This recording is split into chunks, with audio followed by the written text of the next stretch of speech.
Bienvenue dans ce nouveau PAF avec un sommaire complet puisque nous allons parler des manifestations, des jeunes, de la loi sur le travail, des migrants, de la situation des migrants, des primaires à droite et aussi du Salon du Livre avec Sabine Cossin.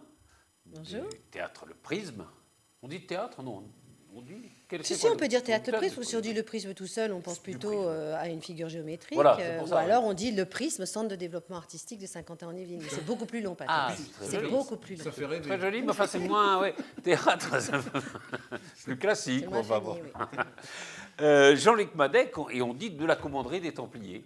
Oui, du restaurant, Du parce qu'on restaurant, est en fait donc, pour le développement de la restauration au sein de la commanderie des Templiers du XIIIe siècle. Voilà, c'est un peu plus long aussi. Vous n'étiez pas déjà au XIIIe siècle? Non, on est arrivé plus tard. Vous êtes là un petit peu plus tard, mais depuis un petit moment. Avec Florence Mercadet du barreau de Versailles, qui devait exister déjà peut-être au XIIIe siècle, d'ailleurs. Peut-être un peu plus tard. Peut-être pas, non. Peut-être un peu plus tard. Oui, peut-être pas au Bon, XIIIe siècle. On fera des recherches pour la prochaine fois. Et Jean-Charles Lajoie, Bonjour. éditeur. Et justement, je voulais commencer avec vous, Jean-Charles, puisque vous revenez de ce pas du Salon du Livre de la Porte de Versailles, Voilà. dont la vedette est la Corée du Sud cette année. Il y a beaucoup de choses intéressantes dans ce salon, comme tous les ans. Il y a beaucoup moins d'éditeurs aussi, ce qui est un peu inquiétant, je trouve. C'est très cher aussi, donc, pour avoir un stand. Les stands sont assez hors de prix, quoi. Ouais. Donc c'est un peu compliqué. Et puis là, il y a une sorte de bronca un peu du public qui râle parce que l'entrée est payante. Mais bon, si l'entrée n'était pas payante, les stands seraient encore plus chers pour les éditeurs. Enfin, il faut bien que chacun gagne sa vie. Moi, ça ne me choque pas. Personne ne râle quand on paye pour aller au salon de l'agriculture pour aller acheter un sandwich à l'intérieur. Donc, je ne sais pas pourquoi on râlerait de payer pour aller acheter des livres. Enfin, c'est pas. C'est combien l'entrée ? C'est 12 €. C'est pas non plus démentiel. Bon. Non, il y a des. Il y a réduction pour si on est plus jeune. Ah oui. De toute façon, là, aujourd'hui, c'était une journée scolaire. On est vendredi, hein, voilà. On enregistre cette émission le vendredi, voilà. On avait un petit peu l'impression qu'il y a de nuées de grillons sur la plaine, parce qu'on sent tous ces enfants qui arrivent, qui prennent les marque-pages sur les stands, les flyers, les trucs. Enfin, je ne sais pas s'ils achètent beaucoup de livres. Alors, il y a quand même une bonne nouvelle, au-delà du Salon du Livre, évidemment, qui est un peu le réceptacle, mais c'est que, contrairement à ce qu'on pouvait croire, les Français lisent de plus en plus. Ça augmente un peu. Mais ça, c'est pas énorme, mais enfin, ça c'est très sympa, parce que d'abord, le chiffre d'affaires de l'édition il est quasiment stable ou stable à la baisse, suivant qu'il y ait un énorme truc. Merci un pour gros ce best-seller, moment. Ça fait remonter. Voilà, merci pour ce moment. Oui, alors après, degrés, il faudrait savoir ce qu'ils lisent aussi. Voilà. mais moi, d'abord, quoi qu'on lise, c'est toujours bien. Il suffit de lire, voilà, que ce soit des BD, des livres que certains peuvent trouver niais, puis que d'autres vont trouver géniaux, etc. Mais donc, les Français lisent plus. Les Français sont très attachés au papier. Parce que le livre numérique, c'est pas... numérique, ça prend pas beaucoup. Voilà, ça prend pas assez. Alors, c'est pour plusieurs raisons. Il y en a une aussi, c'est que, franchement, une bonne liseuse, c'est quand même assez cher. C'est de l'ordre de 150 € pour avoir un truc correct, agréable à lire, etc., facile de manipulation. Donc 150 €, c'est quand même une certaine somme. Tout le monde ne peut pas l'acheter. C'est comme ce qui est merveilleux avec une liseuse, c'est que ça se met dans sa poche, mais comme tout truc qui se met dans sa poche, ça se perd aussi facilement. Donc, il faut le recharger. Voilà, si on perd un truc de 150 €, il y a même eu des chercheurs qui disaient que quand on lit sur quelque chose d'électronique, on ne retient absolument pas ce qu'on lit, parce que la lumière vient de l'extérieur, alors que l'éclairage d'un livre en papier n'est pas le même, et qu'on retient beaucoup plus ce qu'on lit sur un papier que ce qu'on lit sur un support électronique. Moi, je n'avais pas vu ça, mais je veux bien le croire, parce que moi, je lis énormément de manuscrits, évidemment. Et j'en reçois en papier et j'en reçois par ordinateur, oui, par ordinateur, enfin, que je lis sur une liseuse, sur ma tablette, etc. Et c'est vrai que j'ai tendance à bien mieux me souvenir des bouquins que j'ai lus en papier que des bouquins, parce que sinon, je me dis, ah oui, tiens, ça c'était bien, mais après, je me dis, mais de quoi, quel était le sujet? J'ai un peu de mal, quoi. C'est vrai. Je pense aussi que sur un livre papier, on va plus facilement en arrière que sur une liseuse. Une liseuse, on ne va pas retrouver les... Parce que tu peux... Oui, on peut le on faire, peut, mais peut-être que oui, compliqué. on n'en est pas... Vous êtes liseuse ou... Liseuse. Je regarde Jean-Luc. Moi, je lis, je suis donc lectrice. Oui, vous êtes lectrice. Non, mais lectrice de liseuse ou lectrice de livres papier? Lectrice de livres, justement. Non, de papier. Ouais. Parce qu'en fait, ce que je pense aussi, c'est que je suis d'accord avec Jean-Charles et avec Florence, mais il y a aussi que le fait que je tiens le livre, je peux rentrer dans un univers plus facilement, certainement bêtement, parce que c'est ma main droite et ma main gauche Ouais, qui tient on quelque est chose. formaté un peu Et comme c'est ça, peut-être pour ça ouais. que je rentre par là où je veux rentrer, alors que sur une tablette, j'ai du mal. Je débite le texte, mais j'accroche moins par certains endroits. Mon attention s'en va plus facilement. Parce que dans le livre, j'en fais Oui, mon c'est ça. univers, je me l'approprie. Jean-Luc, vous êtes plus papier ou plus... Alors, mon épouse est liseuse et moi, je suis papier. Et là, en ce moment, je suis dans la saga de Ken Follett, 3 oui. bouquins de 1000 pages chacun, écrits tout petit. C'est un peu... Alors, en plus, moi, je rentre tard parce que j'ai les horaires un peu rallongent, ce qui fait que le livre m'endort assez facilement. Oui. Alors, vous avez raison, ça on a... Puisque la liseuse, oui, je ne sais pas comment on fait avec une liseuse dans un lit. Je crois qu'on tombe. L'intérêt de la Florence, liseuse, c'est de pouvoir mettre la police en plus grand Oui, et de ne pas avoir un bouquin de 1000 pages Ça, dans c'est les mains. exact, Florence, Voilà. parce que Donc, voilà, voilà. avec les Donc, lunettes et tout ça, c'est... Oui, le Ken Follett, on peut agrandir. Alors. Voilà, c'est ça. Ça fait 10 000 pages après. ça fait 10 000 pages. Alors moi, je suis plutôt papier et liseuse quand je pars en voyage. Oui, alors Parce que il y a là, le côté je pratique, charge plein de il est bouquins bon. sur ma liseuse et je pars On va avec. porter Voilà, 5 c'est livres beaucoup. et ça pèse pas lourd. Ça en pèse effet. rien du tout. Et aux États-Unis, ça prend assez quand même, non Non, ça avait très bien démarré. C'était entre 20 et 25% du marché. Et puis, depuis 2 ans, ça s'effondre un peu. D'abord, ce qui s'est cassé la gueule, c'est la vente de liseuses aux États-Unis, alors que tout le monde en a acheté. Et puis là, ça a vraiment marqué un cap, ça diminue. Et puis, les livres numériques diminuent aussi. Donc, c'est en train de se rééquilibrer à la baisse. Et du coup, c'est vrai que nous, comme on suit toujours un peu les États-Unis, en tout cas sur beaucoup de pratiques, avec un peu de décalage, un peu de retard, c'est vrai qu'en France aussi, les ventes de liseuses se sont un peu arrêtées. Cette année, c'était très mauvais. L'année dernière, ça commençait à être moins bon. Donc là, tant qu'il n'y a pas de liseuse très bonne, bien meilleur marché, je pense que ça ne redécollera pas. Nous, on a...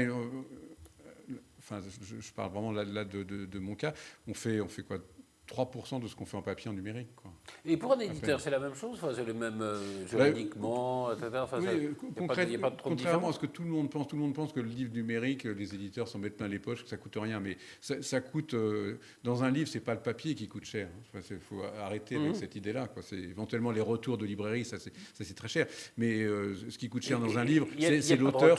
Il y a des retours sur l'électronique. Il y a légalement des retours possibles, comme tout ce qui est acheté. Alors là, je parle sous le contrôle de l'experte, mais comme tout ce qui est acheté sur Internet, il y a une possibilité de retour pendant 8 jours, je crois. Bon. Donc, légalement, quelqu'un peut le rendre son livre. Alors, sur un livre, c'est très gênant. Sur une machine à laver, c'est peut-être moins compliqué, mais sur un livre, on lit, On peut le lire en 4 on jours. le lit en 2 jours et on le rend. Et on le rend, ouais. Mais en fait, il y a un système chez tous les distributeurs de livres numériques qui fait que la personne qui fait ça 2 fois, après, elle ne peut plus acheter de bouquins. Ah oui, d'accord. Parce que Oui, sinon, oui, ce serait on trop facile. C'est une sorte de bibliothèque. Il a peut-être un peu de mauvaise foi. Voilà.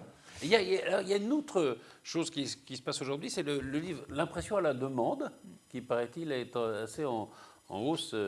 Alors ça se passe comment ça? C'est-à-dire qu'on demande à un éditeur d'imprimer? Il y a 2 choses. Là, on a beaucoup parlé. Il y a les PUF, les presses universitaires de France, qui viennent d'ouvrir une belle boutique en plein cœur de Paris, où là, on peut venir et sur le catalogue des PUF et de quelques autres collections, on demande le bouquin et en 10 minutes, le temps de prendre un café, le bouquin est imprimé, relié, imprimé.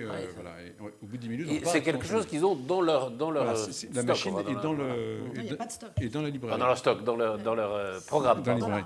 Dans leur programme, même ancien. Oui, Non, c'est c'est si, ça. l'idée, c'est justement pour C'est pour des les- choses qui ne sont pas, voilà, a priori, il n'y a pas une demande d'aimante, parce que sinon, c'est évidemment pas rentable. Si pour faire 1000 exemplaires un par un, ça n'aurait pas d'intérêt.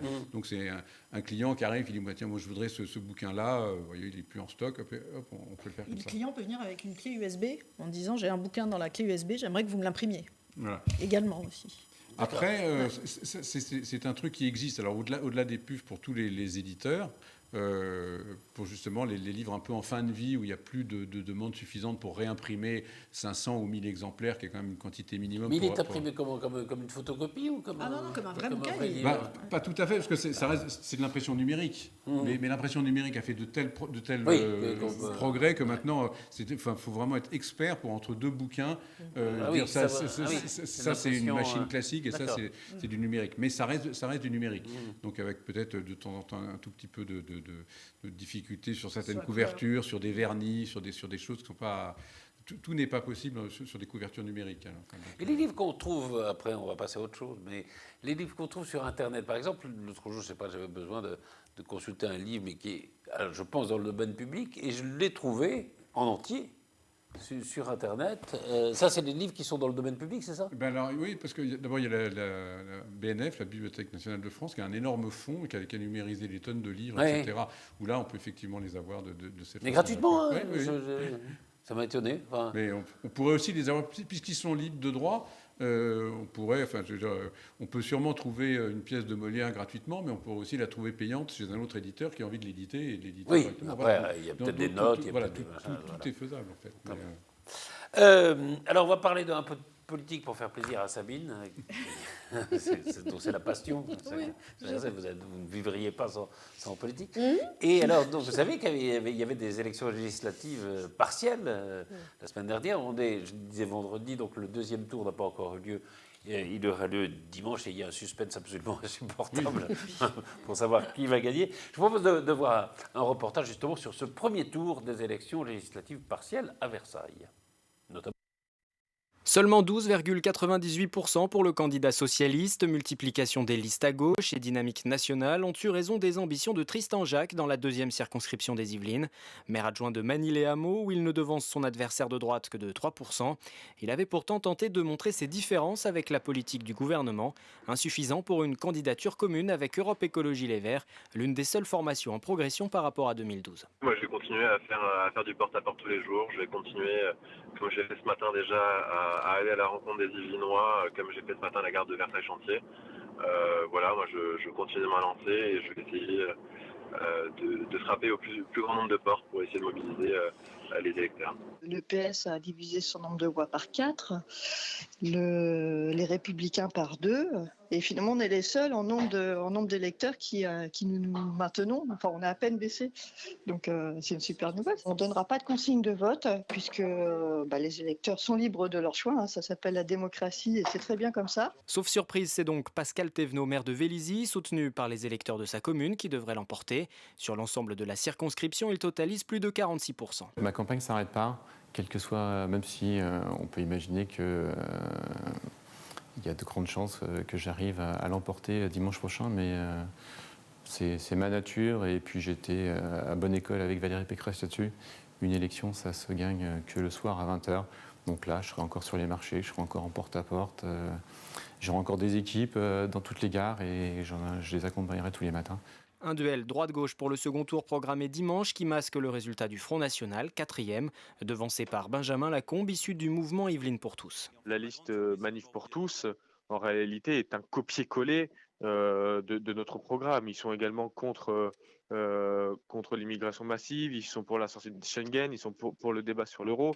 On voit que nos idées sont très présentes. Maintenant, leur présence à eux a permis justement au PS de se maintenir et de rester au second tour. De cette élection, on retiendra surtout la faible participation. À peine 30% des électeurs se sont rendus aux urnes.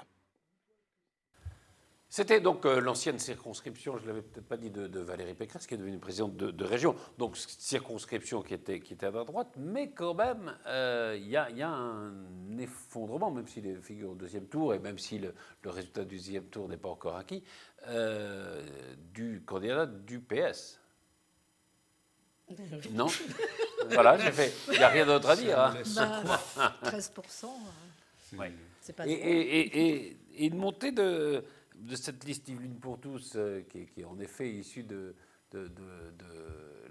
manifestations contre le mariage pour tous, qui devance le Front National. Voilà. Il n'y a rien de spécial à dire sur cette élection, on verra après le deuxième tour. Oui, il faut peut-être attendre les résultats complets, parce que c'est vrai que le deuxième tour, c'est souvent plus instructif. Parce que là, on voit vraiment avec une faiblesse surtout de la véritable participation. Équilibre Regardez si la participation s'est rétablie un peu ou pas, parce que c'est...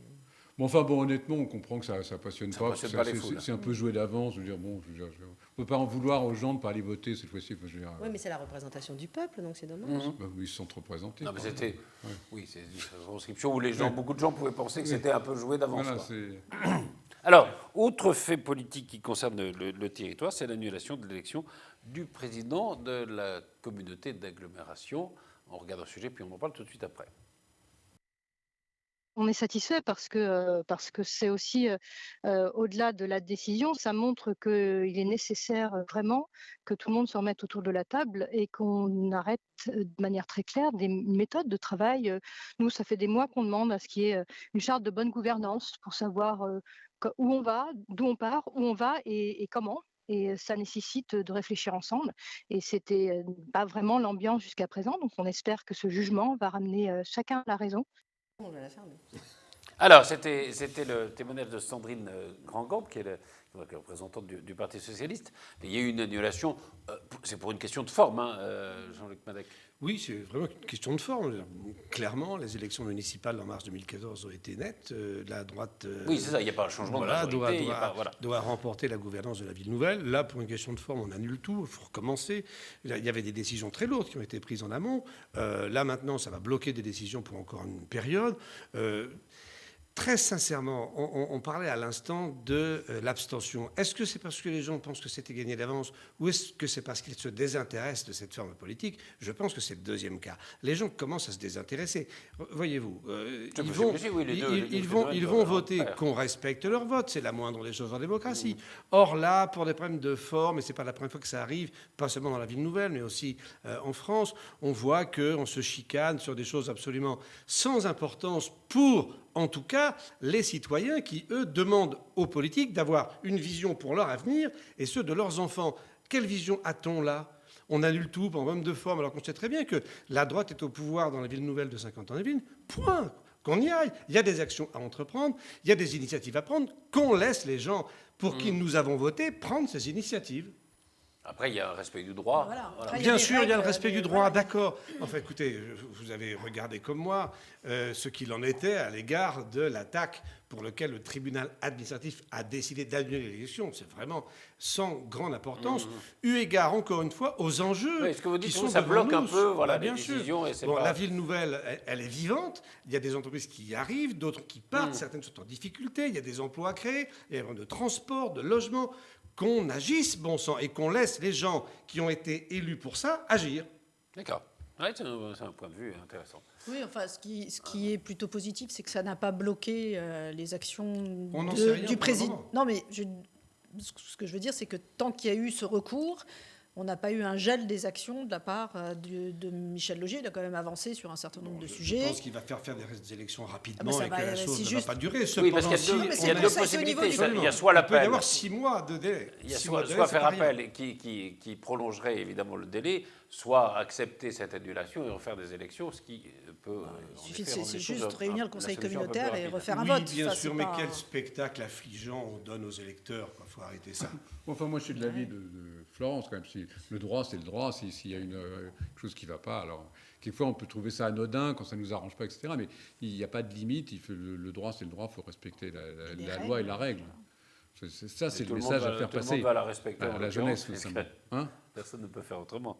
Peut-être un mot quand même de ces réformes, notamment la réforme du droit du travail, de la réforme El Khomri, puisqu'on a vu le Premier ministre partir debout, disant je ne reculerai pas, j'irai jusqu'au bout.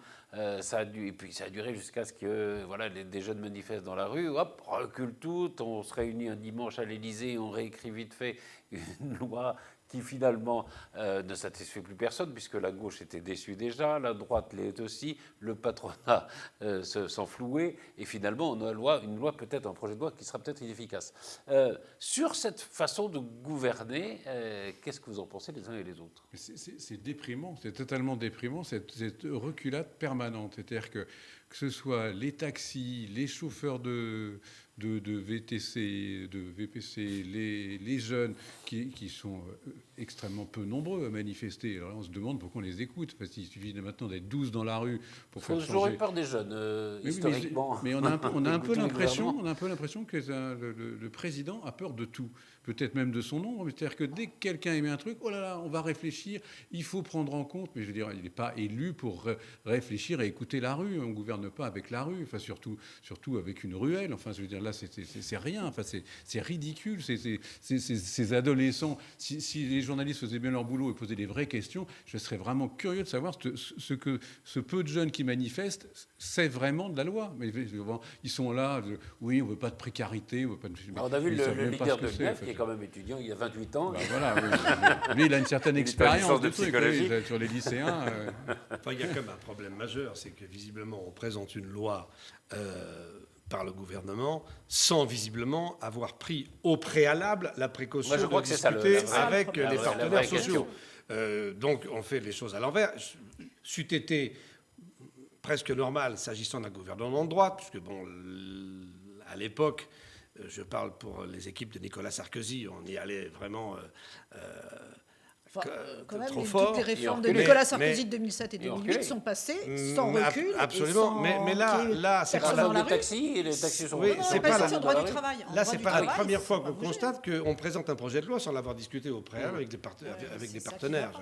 Voilà. Mais c'est même une tradition. Quand on parle beaucoup, puisque les jeunes sont dans la rue, on compare beaucoup au CPE de Villepin. Mais c'était pareil, c'était une réforme qui avait été préparée dans un coin de bureau, tout seul, dans son coin, et qu'on sort comme ça, sans avoir consulté. Je veux dire, la moindre des choses pour un gouvernement de gauche, ça aurait été au moins de se mettre d'accord avec la CFDT, enfin d'avoir au moins l'accord de ça. Pas que d'ailleurs.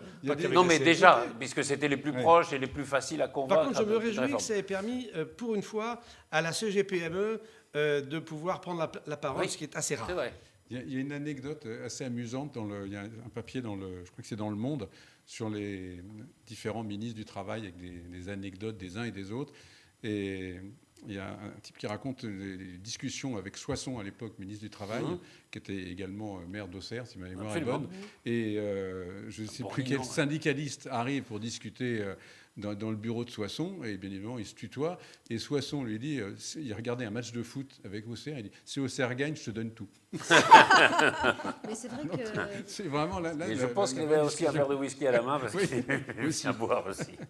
C'est vrai que ça pose la question de pourquoi le gouvernement ne se concerte-t-il pas avec les syndicats. Pourquoi on ne sait pas faire de réforme en France, voilà. Est-ce qu'il pensait que ça allait passer tout seul ? La France est irréformable, mais est-ce qu'on s'y prend bien pour réformer ? Est-ce qu'il pensait que ça allait passer facilement parce que c'est un gouvernement, on va dire tendance gauche pour mettre entre guillemets, parce que c'est un peu compliqué de dire de gauche comme ça. Voilà. Ou alors, parce que moi j'ai lu un peu dans la presse qu'il y a certains journalistes qui ont fait un parallèle avec Matteo Renzi en Italie, avec Job Act, voilà, ou qui a fait passer... il fait passer ses réformes, oui. Carrément sans rien demander à personne. Donc on se demandait si Emmanuel Valls n'avait pas suivi cet exemple. La différence, c'est que Matteo Renzi avait annoncé ses réformes avant d'être au pouvoir. Ah oui. Et c'était Donc ça son faisait programme. partie de sa campagne. Ce qui n'est pas tout à fait quand même pas tout à fait la même chose. C'est questionnant, oui, on comprend pas. Mais c'est vrai qu'à chaque fois on dit que la France n'est pas réformable, etc. Mais quand même, dans la méthode, on s'y prend quand même mal. Il faut surtout aller jusqu'au bout de ces idées. On ne voit pas pourquoi le gouvernement recule. Il a sorti ça, il avait qu'à aller jusqu'au bout. C'était tout. Ils sont pris d'un amateurisme. Mais c'est un amateurisme incroyable. Et je reviens encore une fois de plus, parce que ça avait été quand même assez bien fait sous Nicolas Sarkozy, puisque les réformes importantes qui ont été faites en 2007-2008 en droit du travail pur. Avant de sortir le projet de loi, il a fait des réunions avec tous les partenaires sociaux pour arriver sur ce qu'on appelle l'ANI, l'accord national interprofessionnel, où il y a eu des accords nationaux interprofessionnels qui ont été votés, et ensuite... donc signé par les partenaires sociaux, et ensuite on est passé à la loi. Donc ils ont pris du temps pour essayer de bâtir les choses avec les partenaires sociaux, et après on passe à la loi, et il n'y a pas eu de problème parce qu'on est passé sur cette méthode-là.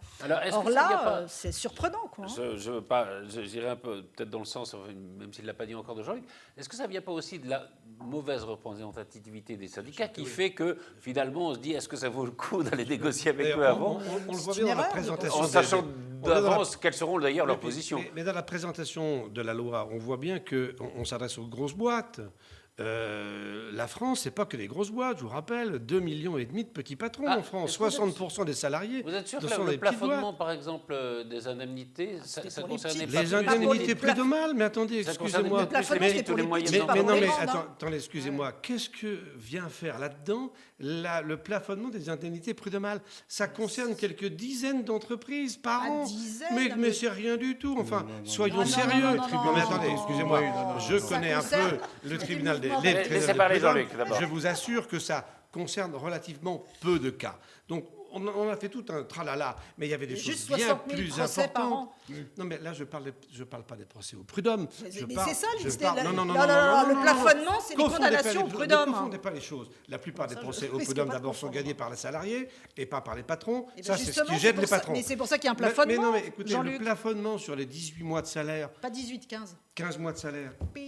Franchement, connaissant un peu, comme ma chère Florence, avocate et spécialisée dans ce domaine, les tribunaux de prud'homme, peu d'entreprises sont condamnées à 15 mois de salaire. C'est au-delà de 20 ans d'ancienneté. Très bien, mais ça représente peu de cas. Et vous voyez, là, ça prend du temps. C'est pas ça l'essentiel de la loi. Mais de toute façon, c'est plus dans la loi. L'essentiel de la loi, c'est d'essayer d'assouplir le code du travail. C'est fini, c'est fini. On va plus s'énerver dessus, c'est fini. Terminé. Donc ça aussi, ça jette encore une fois du discrédit sur la politique. Pardon, mais c'est intéressant qu'un chef d'entreprise nous dise attention, les indemnités, le plafonnement des indemnités, c'est pas un vrai problème, alors que ça a été un nœud de crispation.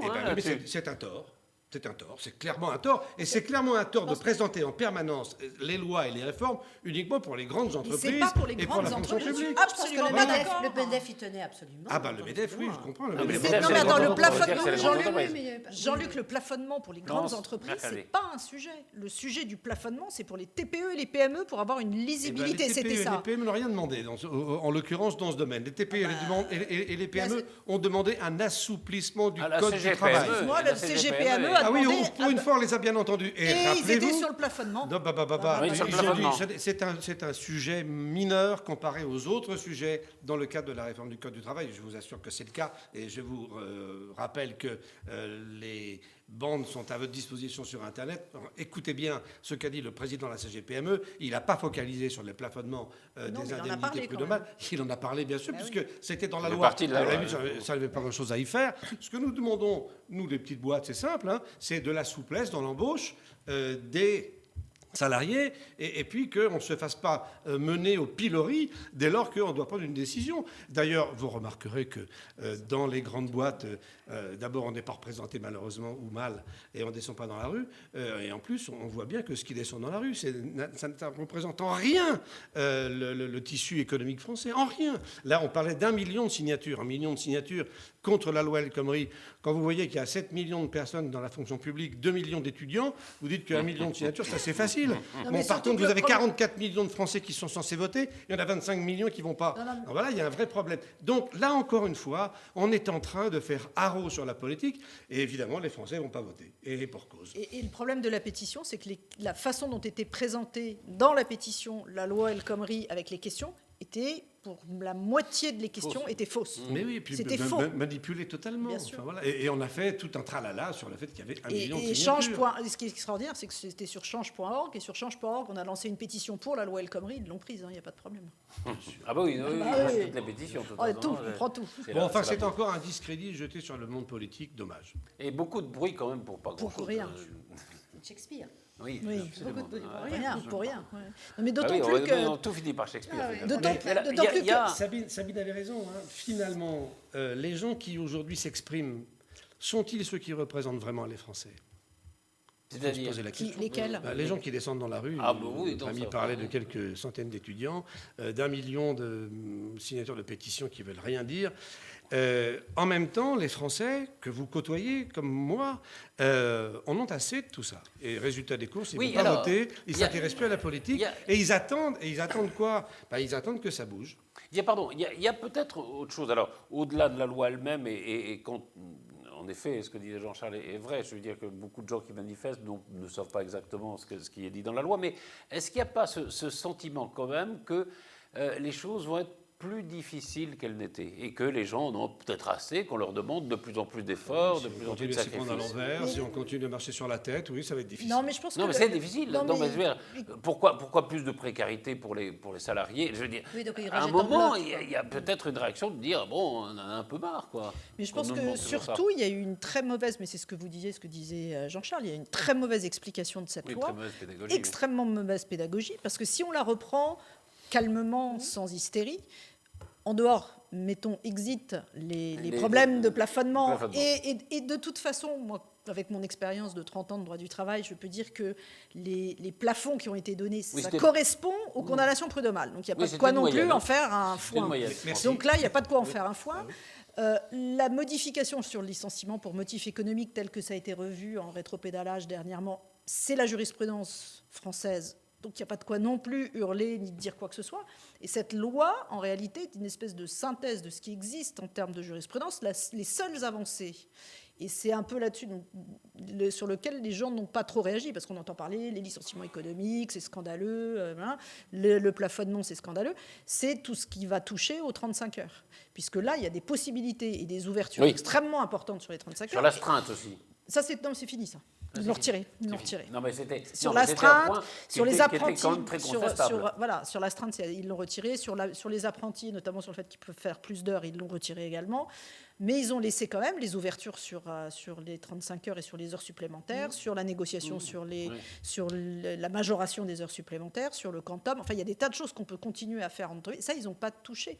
Et bon, donc la CFDT dit qu'elle est, maintenant que tout va bien, elle va pouvoir avancer dans ce sens-là. Mais objectivement, je pense qu'en dehors de cette histoire des 35 heures, il n'y avait pas de quoi en faire une histoire, parce que c'est ce qui se passe aujourd'hui. C'est probablement difficile, puisque là, on ne sait pas quelle sera l'attitude des députés de gauche, que la droite, visiblement, dont un certain nombre de gens auraient voté la première mouture de la loi, ne vont pas le faire. Donc ça va peut-être aussi être difficile à l'Assemblée. Justement, sur le plan politique, je ne sais pas si vous avez la couverture de l'Observateur, où on voit Hollande et Valls, et le titre, c'est « Qui va tuer l'autre ?» Et il y a quand même un peu de ça, c'est-à-dire qu'on a l'impression, quand Valls dit « J'irai jusqu'au bout », il y a de ça 3 semaines ou 1 mois, et puis qu'au fond, il mange un peu son chapeau, est-ce qu'il n'est pas quand même un peu déconsidéré par justement l'aptitude à la négociation, pour dire les choses comme ça, de François Hollande? Je crois que oui, le seul but en ce moment de François Hollande, c'est pas tant de s'occuper de la France que de s'occuper de détruire Valls, de saper le moral. Enfin, il passe beaucoup plus de temps à ça. Oui, mais on peut démissionner dans ce cas-là. Le démissionner, mais non, je pense qu'il préfère essayer de le ridiculiser, de le faire... Non, mais je veux dire, Valls pourrait démissionner. Oui, je pense que Valls y a pensé. Oui, il y a pensé. Je pense que Valls y a pensé très fort, et qu'après, comme c'est quand même un type extrêmement intelligent, très combatif, etc., il a dû se dire, mais après tout, pour dire, je peux faire une bouchée de Macron, une bouchée de Hollande, et il rira bien qui rira le dernier. Je pense que c'est ça, mais c'est une lutte... J'imagine que quand ils sont tous les deux, ça doit être assez glacial, hein, comme vous pensez, oui, non, je pensais que justement ça peut ne pas durer jusqu'à 2017, cet attelage. Mais si jamais une vexation, la vexation de trop pourra faire disjoncter Valls, qui partira en claquant la porte. Et alors là, ou alors est-ce que le calcul de Valls, c'est pas de se dire probablement que Hollande n'ira pas et que je serai le mieux placé si je reste en place pour être le candidat de la gauche? Oui, le fait de rester en place fait qu'on est le mieux placé. Je ne sais pas. Non, alors qu'avec tout ça, Hollande s'affaiblit, et qu'à un moment donné... Oui, c'est ça. Il faudra bien quelqu'un qui va remplir le vide. Il s'affaiblit, Hollande? Non. Mais le problème... Oui, il n'est pas... Non, son image, elle est de plus en plus on ne peut pas dire qu'il soit au plus haut des sondages. Lui, il a peut-être une résistance. C'est ce que je comprenais, Jean-Luc, de ce On qu'il ne vous va pas disait. faire la boule de cristal, mais enfin, pour l'instant, Hollande ne pense qu'à une seule chose, c'est sa réélection. Point. Ah, mais qu'il y pense, c'est une chose. Que ça soit possible. Que ça soit possible. Avec quel appareil, comment, avec quelles alliances, c'est toutes ces questions qui se poseront, hein, quand même. Oui. Enfin, en tout cas, le spectacle qu'on donne en ce moment est vraiment pas brillant. Alors, Jean-Luc, je me souviens que quand on avait demandé quels étaient vos personnages préférés de l'année, vous n'aviez qu'un nom, c'était François, le pape. L'Église est secouée là, par les questions, depuis longtemps, par les questions de pédophilie. Il a en particulier Monseigneur Barbarin, l'archevêque de Lyon, qu'on accuse de ne pas avoir déplacé des prêtres qui étaient qui auraient été coupables de faits de pédophilie. C'est un grave scandale pour l'Église, c'est un grave scandale pour Barbarin. C'est un scandale pour la société. C'est pour la société. Pour l'Église, bien sûr, mais pour toute la société. C'est un véritable souci, dans le sens où, quand même, nous sommes dans une société qui est d'obédience chrétienne, catholique. Donc, évidemment, c'est inscrit dans nos gènes, dans notre culture. Et bon, les affaires de pédophilie pour les prêtres ne sont pas d'hier. Un certain nombre d'humoristes en ont fait même des sketchs à l'acide. Ou de chansons à l'acide, d'ailleurs. Bon, donc là, maintenant, c'est haro sur ce pauvre cardinal Barbarin. Oui, ce pauvre cardinal Barbarin. Des prêtres pédophiles, hélas, il y en a, mais enfin, il y a des pédophiles dans toute la société. Il y a des pédophiles là où il y a des enfants, généralement. Oui, hélas. Bon, je ne sais pas ce qui s'est passé entre le moment où le type a été découvert et le moment où Barbarin n'a peut-être pas dit ce qu'il fallait dire au bon moment. Mais enfin, écoutez, franchement, ça fait d'abord du mal à la société française, ça c'est clair, à l'Église évidemment, mais l'Église fait partie intégrante de la société dans notre pays. Il y a probablement des scandales dans d'autres religions dont on ne parle pas. Et là, le fait de focaliser sur les catholiques, à mon avis, n'est pas une bonne chose. Il faudrait peut-être lever un peu le pied. Après, la justice fasse son travail et la fasse le mieux possible, en toute transparence. Ça, c'est un bien pour tous. Même si, Dieu merci, comme dirait Barbarin, il y a prescription. Voilà. C'est ce qui est effectivement tout à fait choquant. C'est-à-dire qu'il y a des religions qu'on n'a bien évidemment pas le droit de stigmatiser. On nous l'a suffisamment dit. Mais là, en revanche, la religion catholique, ça, c'est la stigmatisation à outrance. C'est-à-dire qu'on peut stigmatiser à écouter... Est-ce qu'il y a des faits? Est-ce que les faits sont réels ou pas? Non, je finis juste là-dessus. C'est qu'on peut stigmatiser. On a l'impression, à lire certains journaux ou à regarder certaines chaînes de télévision, que tous les catholiques sont pédophiles, que tous les catholiques savaient, que tous les catholiques... Je veux dire, c'est un déferlement de haine contre tout ce qui est catholique en ce moment. Et là, je n'ai pas entendu une seule voix pour dire pas de stigmatisation. Là, on stigmatise tous les jours, 24 heures sur 24, les catholiques. Je trouve ça un peu curieux que personne ne dise attendez, les gars, allez-y mollo. La présomption d'innocence, tout le monde la bafoue, tout le monde s'en fout.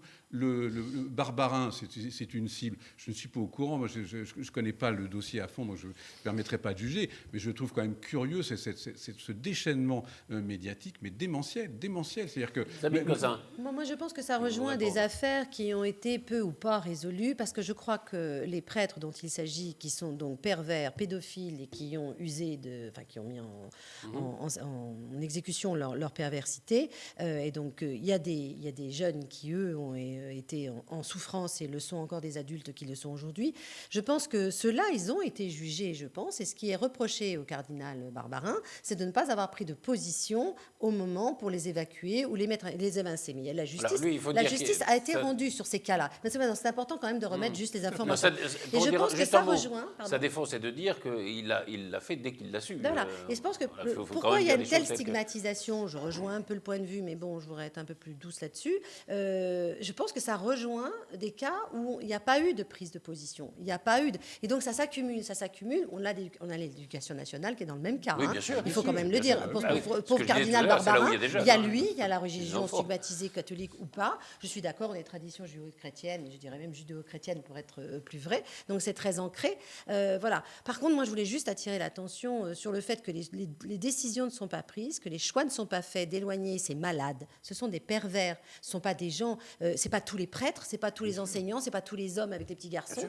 Voilà. C'est quand même des pervers. C'est donc une maladie. Donc il y a un moment donné où le repérage n'est pas fait, l'accompagnement n'est peut-être pas fait. Donc il faudrait peut-être se poser les bonnes questions aux bons endroits. Puis d'autre côté, il y a la victime. Et là, la victime, elle. Dans ce qui s'agit de religion, vous disiez, Jean-Luc, qu'on était un prendre ça. Je me souviens très bien, moi, quand j'étais gamine et qu'il fallait que je me confesse, j'inventais des péchés. Eux, franchement, j'inventais des péchés. J'avais piqué de la confiture, je sais pas, j'avais dit un gros mot. Enfin bon, bref, parce que j'étais quand même... Et qu'est-ce qu'on va dire? Voilà, j'étais quand même une bonne chrétienne finalement, et j'en avais pas tant fait que ça de péché. Je ne sais pas avouer les vrais péchés, en fait. Voilà, oui, non, à 8 ans, c'est compliqué. Sauf qu'un gamin, quand il écoute que ses parents l'élèvent dans la religion, que le prêtre est une personne importante, qui représente quelque chose, qui intègre quelque chose, l'enfant, lui, ne peut pas prendre de distance puisqu'il est cautionné par les parents, ce qui est logique, il va dans ce sens-là, et il sait pertinemment qu'il a fait un péché. Et il voit un prêtre qui ne doit pas en faire, qui en fait un. Donc déjà, se faire violer, c'est déjà terrible pour la personnalité, mais en plus, dans un cadre comme celui-là, c'est quasiment double peine pour la victime. Faut le dire, d'ailleurs, c'est pas moi qui l'ai dit, c'est Claude Amos qui le disait sur France Info, là, je sais pas depuis quand. Donc j'ai repris ses paroles parce que je savais que le sujet, on devait en débattre, parce que je trouve que c'est quand même très dur. Donc voilà, je trouve que l'éducation nationale d'un côté, la religion avec toute cette complexité. Mais oui, on n'arrête pas de s'en battre. Il y a tout ça, il y a des tas de cas qui sont cités, mais le problème de la victime, lui, il est réel. Et dans le cas de la religion, je trouve qu'il y a double peine, parce que c'est un énorme péché. Donc un petit gamin qui est dans un club de scout, même s'il a 38 ans après, il a quand même énormément de mal à se débattre avec tout ça. Voilà. Donc c'était le respect de ça. On est d'accord. Voilà. Cependant, le haro sur Barbarin est peut-être un peu déplacé. Derrière, on parlait du pape François. Je pense qu'on peut garder une profonde admiration pour cet homme qui a sur les bras de très lourdes responsabilités et 1 milliard d'âmes à élever. Et c'est pas facile du tout. Pardon, une parenthèse, mais que Benoît XVI. C'est lui, c'est Benoît XVI. C'est Benoît XVI qui avait dit attention, on est maintenant à défaut tolérance zéro. Tolérance zéro. Voilà, on peut plus. Qui a fait quand même beaucoup le ménage dans oui, donc je pense que tout ça, ça ressort, quoi. Hein. C'est comme et en même les bubons, ça ressort. Je voulais vous interroger, parce qu'on a entendu ça, cet argument, justement dans la défense de l'Église, qui a peut-être un peu de mal à passer, qui est aussi la différence d'époque. C'est-à-dire que moi, quand j'étais gamin, j'ai des prêtres qui avaient des mains baladeuses, on en connaissait tous. Je ne l'ai pas connu, moi, mais bon. Non, mais on en entendait parler, je ne dis pas. Voilà. Et il y a aussi... Pardon, hein, mais une condamnation totale de la pédophilie. Je ne défends absolument pas la pédophilie, qui est devenue un tabou complet, qui n'existait peut-être pas il y a 20, 30 ou 40 ans. Tout à fait. Il y avait une tolérance. Il y avait une tolérance. L'enfant n'avait pas le droit de parler. L'enfant n'était pas considéré l'enfant ne parlait pas. De la même façon. Ne parlait pas. Pas de reconnaissance de la parole de l'enfant. Du tout. Donc comment voulez-vous que ça... Voilà, il y avait des abus ou des chants offerts à... Voilà, peut-être. C'est vrai que c'était une époque où l'adulte avait raison et l'enfant avait tort. En gros. Voilà. Donc, et puis, comme vous le dites très justement, non, mais la société n'était pas du tout alertée sur ce genre de choses. Pas comme aujourd'hui, en tout cas. La société l'était, à travers les chansonniers, à travers les humoristes, à travers les chanteurs. Il y avait des sacrés... mais on en riait quand même. C'était justement on la rigolade. Parce qu'il y avait eu... C'était aussi une façon de montrer que ça existait. J'entends bien, mais je veux dire... Alors là, je ne parle pas de l'Église, mais dans l'après 68, et on a reproché à Cohn-Bendit, voilà, il y a aussi l'idée de la libération sexuelle où on disait il faut apprendre la sexualité aux enfants. Donc il n'y avait pas du tout le même rapport de la sexualité des enfants qu'il y a aujourd'hui. Avec, je pense qu'il y a eu l'avant et un avant et un après à faire du trou, en gros. Mais qu'on peut dater à peu près ça de là. Mais c'est vrai que ce n'était pas les mêmes choses. Non, puis à l'époque, c'est pareil, en matière d'inceste. Il y avait sur les problèmes d'inceste dans les familles, on mettait ça sous le tapis. Tout ça, voilà, c'est la même chose. On ne pouvait pas parler. Non. Moi, j'avais fait des recherches sur la criminalité au 19e siècle. Et vous avez des départements comme la Creuse où il n'y avait aucun cas d'inceste. Allez savoir pourquoi.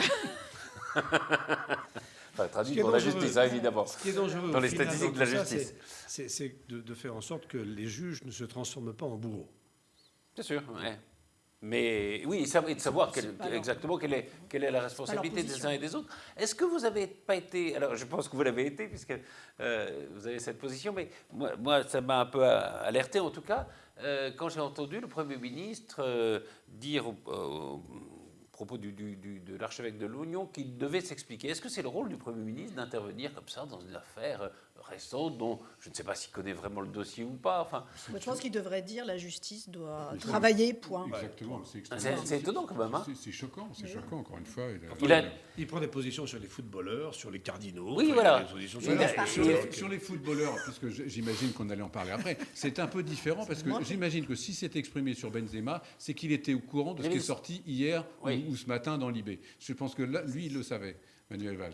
Voilà. Et que donc, comme il y a cette deuxième histoire, il est là en train de dire attends, l'équipe de France n'est déjà pas terrible, mais alors si en plus on fait rejouer. On peut dire en deux mots que Benzema serait mêlé à une affaire de blanchiment d'argent. En tout cas, il n'est pas. À l'heure où on parle, il a été interrogé et il connaît des gens qui ont blanchi de l'argent. Qui auraient blanchi de l'argent avec de l'argent qu'il aurait mis. Les joueurs de drogue malhonnêtes, les prêtres pédophiles, les enseignants pédophiles. Mais sachant même ça, est-ce que c'est un Premier ministre de dire qu'il faut sélectionner un type ou pas en équipe de France?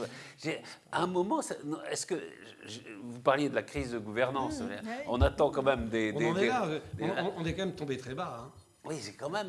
Non, on ça est moi, ça m'a un peu tombé choqué, très honnêtement. Une nouvelle Pas- formulation pas des proposition politiques. dans ce M. débat. Sarkozy nous avait habitués on peut à pas intervenir accepter tout le ça. temps. Je pense que c'est. Non, mais vous avez raison. Non, c'est C'est pas. une c'est pas- génération parce que visiblement ça continue. On n'est Oui, pourtant pas dans la même. Alors, il y a même ça, bande, mais il y a le fait comportement qu'il y a continue. des chaînes d'infos en continu qui font qu'il y a toujours de Ah oui, il y a ça l'événement aussi. et qu'il faut réagir immédiatement sur l'événement qui arrive, et qui fait que, en effet, alors peut-être que ça joue aussi dans la dépréciation de la fonction politique. C'est effectivement un peu choquant, mais en même temps, on sait très bien que la marge de manœuvre de nos gouvernants est assez limitée. Alors, au moins, de temps en temps, je pense que pour un Premier ministre, c'est assez agréable de se dire, bah, tiens, là, je vais pouvoir dire quelque chose, personne ne va trop me contredire, je peux me lancer, je peux avoir l'air de décider un truc. C'est un sujet, voilà, j'ai une petite fenêtre de tir, voilà, j'y vais, je critique Benzema et j'y vais, les gens adorent le foot, j'ai une parole là-dessus. Donc, on aimerait qu'ils nous disent, ben, j'ai fait 2 millions de chômeurs en moins, mais non, mais il ne peut pas. Mais comme il ne peut pas, il parle de foot. Oui, non, c'est ça. Ils ne sont pas là où on les attend et ils sont là où on ne les attend pas. Je ne sais pas si vous avez vu ce sondage justement qui explique que 88% des Français estiment que le système démocratique fonctionne plutôt mal en France, plus 12 points par rapport à l'année dernière. 93% que les hommes et les femmes politiques agissent principalement pour leurs intérêts personnels.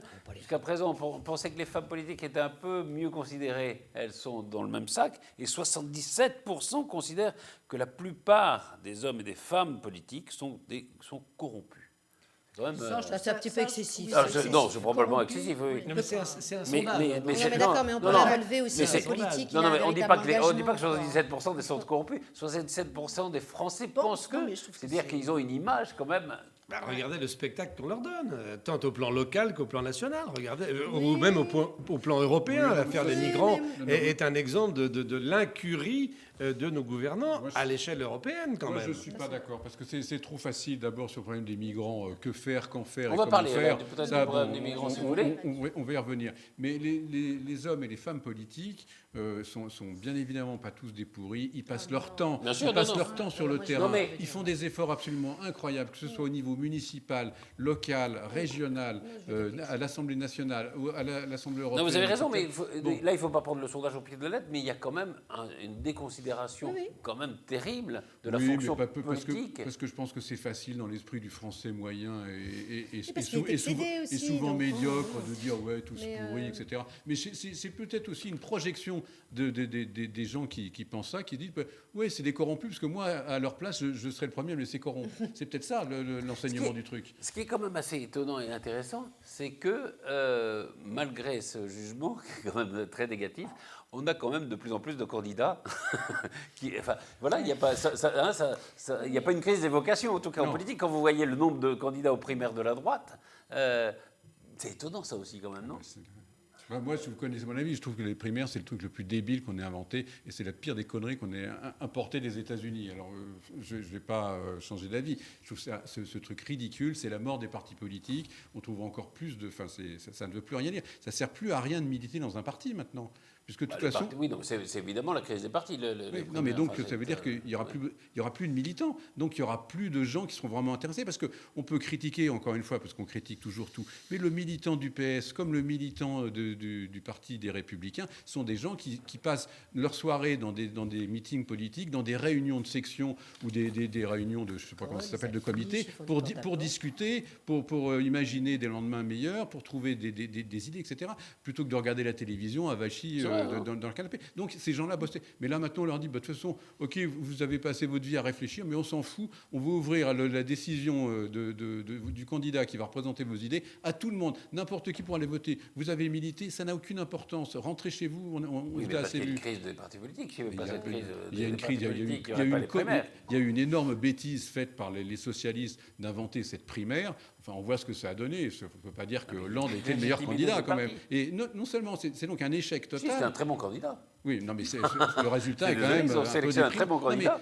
C'est donc un truc qui a été monté de toutes pièces par le PS, qui est un échec absolu. Enfin, on voit le mandat de Hollande. Et là, tout le monde dit, même là, tiens, c'est une bonne idée. Tiens, on va faire ça. On va essayer de trouver le plus nul. Non, mais tout le monde se dit, si je fais 5%, je serais peut-être Premier ministre. Voilà, c'est peut-être ça. Mais non, en même temps, les primaires ou les les élections, c'est aussi l'expression de la démocratie. Bien sûr. Je crois, oui. Le sondage, il est ce qu'il est, on aime ou on n'aime pas, mais c'est un sondage, un simple sondage. Dans la circonscription de Valérie Pécresse, 70% des gens inscrits ne se sont pas déplacés. Donc ça confirme le sondage. Oui, alors après, dire que tous les Français sont des bœufs, on peut le faire, mais bon, quelque part, les Français sont normalement, dès lors qu'ils sont inscrits sur une liste électorale, censés aller voter.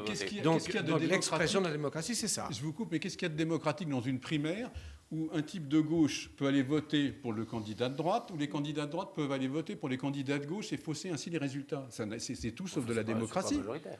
Comment? C'est pas probablement majoritaire, les gens de gauche. Enfin, je ne pense pas que ce soit que des gens de droite qui vont voter aux primaires du Parti Socialiste. Il n'y a pas que, mais on connaît des gens de gauche qui vont faire les élections. Moi, je connais plein de gens de gauche, plein de gens de droite qui sont allés voter aux primaires socialistes la dernière fois, et je connais plein de gens de gauche qui ont l'intention d'aller voter aux primaires de droite. Ça se dit, en tout cas. Mais bien évidemment. Bien sûr, enfin, c'est pas une majorité. Et après tout, pourquoi pas? Et moi, je connais plein de gens extrêmement compétents et intelligents qui aimeraient faire de la politique et qui n'en font pas. Sauf que Jean Lassalle va se présenter, et ça, on n'en parle pas assez. Voilà. Est-ce que je peux juste revenir là-dessus? Parce que tout à l'heure, sur le sondage, là, j'étais assez d'accord, Jean-Charles parlait des militants tout à l'heure, mais les gens qui s'engagent dans la politique, qui ne sont pas forcément ceux qui montent très haut, mais ceux qui sont sur le local, le municipal, Jean-Luc le disait aussi, ce sont des gens qui sont engagés dans la vie politique. Moi, je parle de mon secteur qui est la culture. S'il n'y avait pas de politique engagée, mais il n'y aurait pas de politique culturelle, puisque c'est quand même la politique locale de proximité, régionale, départementale, parce que l'État, c'est encore autre chose, ils sont sur d'autres lignes, qui financent. Mais c'est pareil pour le social, c'est pareil pour beaucoup de choses, on peut le décliner. Il y a le secteur économique, on est d'accord, mais c'est bien l'engagement de certaines personnes, l'engagement de quelques-uns qui fait la vie de la cité. C'est juste pour rétablir les sujets du sondage. Je voulais juste qu'on finisse sur la question des migrants. Peut-être qu'on pourra parler de ce qui se passe un peu dans le 16e arrondissement, parce que c'est assez amusant. Mais je voudrais d'abord qu'on voit un sujet sur que sont devenus les migrants qui ont été accueillis dans les Yvelines. Donc là, c'est un étage qui est dédié à notre communauté afghane. Vous avez une chambre, ce sont des chambres individuelles, donc ce sont des petites chambres. Ils sont 73 à vivre ici au monastère des Orantes. Un Pakistanais, 12 Afghans et 59 Tibétains, des communautés totalement différentes qui sont en France pour la même raison, fuir la guerre dans leur pays d'origine. Sonam est tibétaine et aujourd'hui elle compte rester en France. Si le Tibet est libéré, je rentrerai, mais sinon, je ne peux pas. Si je reviens là-bas, je serai tuée parce que là-bas, j'ai pris part à des mouvements politiques. Alors, si je reviens, je serai tuée. Tibétains et Afghans cohabitent dans ce centre d'hébergement, soit comme demandeurs d'asile ou réfugiés statutaires, mais avec le même objectif, rester en France pour reconstruire leur vie. Je dois rester ici, je ne peux pas rentrer dans mon pays, ça n'est plus possible, je dois rester ici en France. J'étudie, j'apprends le français, j'ai besoin d'apprendre, c'est vraiment important. Apprendre le français, l'une des principales activités de ces réfugiés. Tous les matins, une association se rend au monastère pour dispenser des cours. Je me lave les mains, je lave mes mains à moi. L'objectif, c'est de les laisser devenir autonomes au plus vite, quoi, pour qu'ils puissent vraiment progresser, trouver du travail, s'intégrer plus facilement. Oui, ils sont au monastère. Le but ici, bien sûr, ce n'est pas de les garder ad vitam aeternam. C'est juste une période de leur vie qui leur permet déjà de se reprendre, d'essayer de se poser pour connaître un petit peu, pour savoir ce qu'ils veulent faire de leur avenir. Nous avons donc des réfugiés statutaires, donc ça signifie qu'ils ont obtenu le droit d'obtenir un titre de séjour de 10 ans en France et de travailler en France. C'est l'État qui choisit ensuite de les déplacer dans un autre logement ou une autre ville. Pour l'instant, les réfugiés qui vivent ici sont totalement libres. Ils participent aux tâches ménagères et à des activités, mais peuvent sortir quand bon leur semble, sous réserve de pointer tous les 3 jours. Quand on voit qu'on a plus de 60 bénévoles qui sont mis en association et qui habitent tous dans la région, et particulièrement à Bonnel, je pense que c'est un bon reflet de ce que pense la population sur ce monastère. Géré par l'association Habitat et Humanisme, ce centre d'hébergement est avant tout un lieu de repos et d'adaptation. En plus des 60 bénévoles pour les ateliers et cours de français, 8 personnes travaillent ici pour prodiguer un accompagnement humain et administratif, une sorte de tremplin social vers leur nouvelle vie. Et alors, le sujet sur les migrants, on parlera peut-être des migrants une autre fois parce qu'il nous reste à peine 2 minutes. Je voudrais peut-être un mot sur vous avez sans doute vu ce qui s'était passé dans le 16e arrondissement où voilà, on doit accueillir des logements pour des SDF et où la population, il y a une réunion, une partie de la population a refusé ces logements avec des mots assez choisis. C'est les mots, oui. C'est terrible. Et quelques images et quelques ouais. commentaires, des attitudes pas chrétiennes pour le coup, pour la conversation d'avant. C'est étonnant. C'est dur, très dur. C'est une haine et une violence. C'est la peur de l'autre. Je pense qu'ils peuvent s'exprimer, ils ont le droit de s'exprimer comme tout le monde, mais de mesurer, ils ont quand même l'éducation, ils ont quand même des qualités et tout. Ils là, on a entendu des réserves de langage minimum. Ouais, non, mais surtout, ce que je ne comprends pas, c'est que dans tous les arrondissements de Paris, il y a des lieux d'accueil des SDF. Il n'y en a pas dans le 16e, donc pourquoi pas dans le 16e? Enfin, je veux dire, comme tout le monde, quoi. Comme dans toutes les villes. Il y a Gérard Larcher qui avait parlé l'autre matin sur France Inter, sur Rambouillet, où il a un centre d'accueil avec une grande mixité. Il a dit qu'il accueillerait volontiers Glasgow pour lui montrer. Exactement, voilà. Comment ça se passe. Je crois qu'il va y avoir une période un peu dissidente. Donc, sur ma droite, par exemple. Je suis le premier à être outré comme vous, bien évidemment. Mais la seule chose, j'en reviens à ce que je disais tout à l'heure sur la stigmatisation. C'est-à-dire que quand il y a 3 abrutis du 9-3 qui brûlent une voiture, on n'a pas le droit, et on ne le dit pas, et en tout cas je ne dis pas, tous les habitants du 9-3 sont des brûleurs de voitures. Donc là, j'aimerais que quelques abrutis qui aient pris la parole et des non moins abrutis qui ont entendu un micro très content de faire bosser un peu, ce qu'il n'y avait pas de plus joli. Bon, qu'on ne stigmatise pas non plus, tout le 16e n'est pas représenté par les 4 ou 5 crétins qu'on a vus s'exprimer. Voilà, eh bien, c'est sur cette parole digne de Monseigneur Barbarin, non, d'apaisement, que nous allons conclure. Non, à moins que Jean-Luc voulait dire... Non, enfin, là, il s'agit de SDF et pas d'émigrés. Absolument. Après, chez les émigrés, il y a les émigrés politiques. Il y a même la préfète qui a eu ce mot formidable qui a dit ne vous inquiétez pas, il n'y aura pas de noirs ni de migrants. Hein. Tout ça est amalgamé. Mais Barbarin, il dit grâce à Dieu, c'est derrière nous. Ne nous laissons pas manipuler. Merci, c'est sur cette parole que nous concluons. Merci beaucoup Jean-Luc Badec, merci beaucoup Sabine Cossin, merci beaucoup Florence Mercadet et merci beaucoup Jean-Charles Lajoigny. Bravo.